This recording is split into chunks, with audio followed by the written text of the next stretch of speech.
I've always preferred to be actively fishing than passively fishing.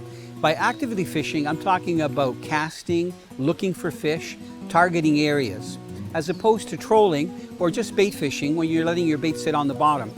When it comes to casting for walleye, one of my big strategies is to try to intercept the walleye when they're going to and from their feeding areas. Now, walleye, when they're not feeding, can stay a little bit in deeper water, or they can suspend in the water column anywhere from 10 to 20 feet.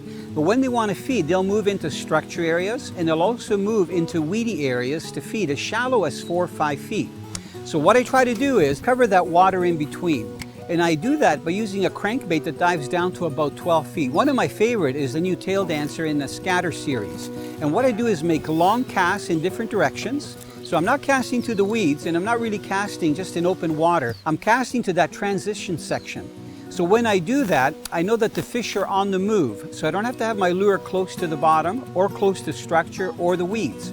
It's just intercepting them when they're swimming to and from their feeding areas. So when I cast out, it's a steady retrieve.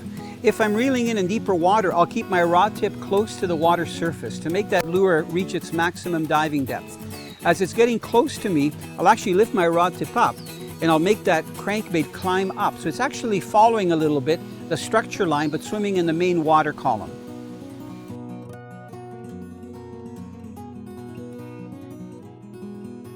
I prefer using the scatter series because that eliminates me trying to work the lure or make a stop and go presentation or twitch my rod.